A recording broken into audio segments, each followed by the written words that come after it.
ঈদ উল ফিতরের ইতিহাস কিভাবে প্রচলিত হলো ঈদ উৎসব।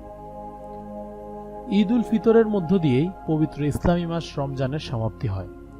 দীর্ঘ এক মাস রোজা রাখা বা সিয়াম সাধনার পরে মুসলমানেরা এই দিনটিতে ধর্মীয় কর্তব্য পালন সহ খুব আনন্দের সাথে পালন করে থাকে।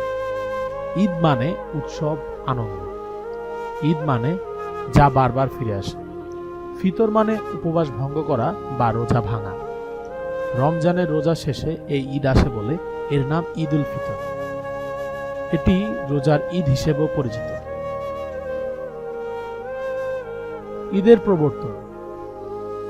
মহানবী সাল্লাল্লাহু আলাইহি সাল্লাম মক্কা থেকে মদিনায় হিজরত করার পর ঈদের প্রবর্তন হয়। রাসূলুল্লাহ সাল্লাল্লাহু আলাইহি সাল্লাম মদিনায় পৌঁছে দেখতে পান যে মদিনায় বসবাসকারী ইহুদিরা শরতের পূর্ণিমায় নওরোজ উৎসব এবং বসন্তের পূর্ণিমায় মেহেরাজ উৎসব উদযাপন করছে। তারা এই উৎসবে নানা আয়োজন, আচার অনুষ্ঠান এবং বিভিন্ন আনন্দ উৎসব করে থাকে। মহানবী সাল্লাল্লাহু আলাইহি সাল্লাম মুসলমানদের এই দুটি উৎসব পালন করতে নিষেধ করেন। তিনি বলেন, মহান আল্লাহ তোমাদের এই উৎসবের বিনিময়ে ঈদ উল ফিতর ও ঈদ উল আজহার মতো পবিত্র দুটি দিন দান করেছেন। এতে তোমরা পবিত্রতার সঙ্গে উৎসব পালন করো। হযরত আনাস রাদিয়াল্লাহু তাআলা আনহু থেকে বর্ণিত, তিনি বলেন, মহানবী সাল্লাল্লাহু আলাইহি সাল্লাম যখন মদিনায় আগমন করেন তখন তাদের দুটি দিন ছিল যাতে তারা উৎসব পালন করত। তিনি জিজ্ঞেস করেন, এ দুটি দিন কিসের? তারা বলল, আমরা জাহিলি যুগে এই দুদিন খেলাধুলা ইত্যাদি উৎসব পালন করতাম। এই নিয়ম চলে আসছে। রাসূলুল্লাহ সাল্লাল্লাহু আলাইহি সাল্লাম বলেন, মহান আল্লাহ তোমাদের জন্য এ দুটির পরিবর্তে এর চেয়ে উত্তম দুটি দিন দান করেছেন। তা হলো ঈদ উল ফিতর ও ঈদ।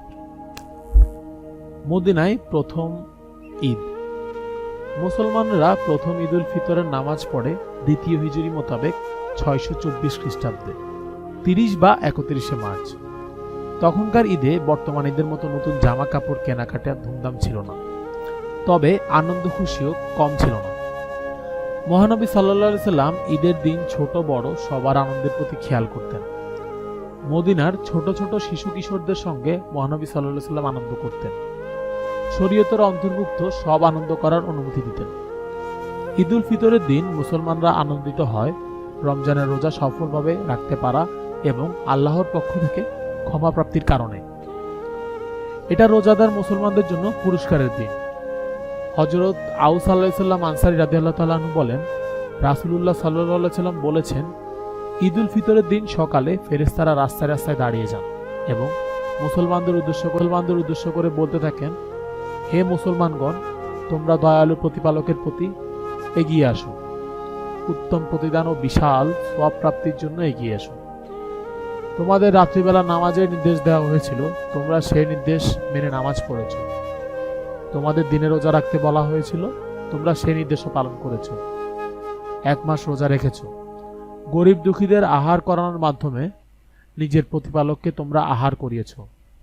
এখন নামাজ পড়ো, এসব পুণ্যকর্মের প্রতিদান ও পুরস্কার গ্রহণ করো। ঈদের নামাজ পড়ার পর একজন ফেরেশতা ঘোষণা দেন, শোনো নামাজ আদায়কারীরা, তোমাদের মহান রাব্বুল আলামিন মাফ করে দিয়েছেন। সকল গুনাহ থেকে মুক্ত অবস্থায় নিজ নিজ আবাসে ফিরে যাও। আজ পুরস্কার প্রদানের দিন। আকাশে এই দিনের নামকরণ করা হয়েছে পুরস্কারের দিন। হযরত আনাস রাদিয়াল্লাহু তাআলা আনহু থেকে বর্ণিত, রাসূলুল্লাহ সাল্লাল্লাহু আলাইহি সাল্লাম বলেন, ঈদের দিন আল্লাহ তাআলা ফেরেশতাদের বলেন, তারা আমার ফরজ আদায় করে প্রার্থনার জন্য বের হয়েছে। আমার মর্যাদা, বড়ত্ব ও সম্মানের কসম, আমি অবশ্যই তাদের প্রার্থনা কবুল করব। তারপর আল্লাহ বান্দাদের উদ্দেশ্য করে বলেন, ফিরে যাও, আমি তোমাদের ক্ষমা করে দিয়েছি, তোমাদের পাপগুলোকে নেকি দ্বারা পরিবর্তন করে দিয়েছি। এরপর সবাই ক্ষমাপ্রাপ্ত হয়ে বাড়ি ফিরে যায়। ঈদে রাসূল সাল্লাল্লাহু আলাইহি সাল্লামের আমল। মহানবী সাল্লাল্লাহু আলাইহি সাল্লাম ঈদের দিন গোসল করতেন, সুগন্ধি ব্যবহার করতেন, সকাল সকাল ঘুম থেকে উঠে উত্তম পোশাক পরতেন।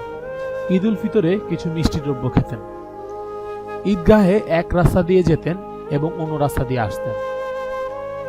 তিনি ঈদে পরস্পরকে শুভেচ্ছা জানাতেন, গরিব দুঃখীদের খোঁজখবর নিতেন। অতঃপর ঈদগাহে গিয়ে অতিরিক্ত 6 তাকবীরের সহিত 2 রাকাত নামাজ আদায় করতেন। নামাজ থেকে ফারেগ হয়ে খুতবা দিতেন। ঈদ উল ফিতরের খুতবায় ঈদের করণীয় এবং ঈদ উল ফিতরের গুরুত্ব বর্ণনা করতেন। সুদীর্ঘ 1 মাসের সিয়াম সাধনার পরে এই অবসর যাপন ও বিনোদন এক অনাবিল প্রশান্তি ও আনন্দ বয়ে আনে আমাদের জীবনে।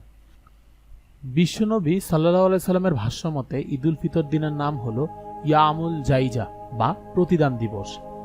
এ দিনে যেন আমরা ভুলে না যাই ঐক্য, শান্তি, প্রগতি ও তাহাজিব তমুদ্দিনকে।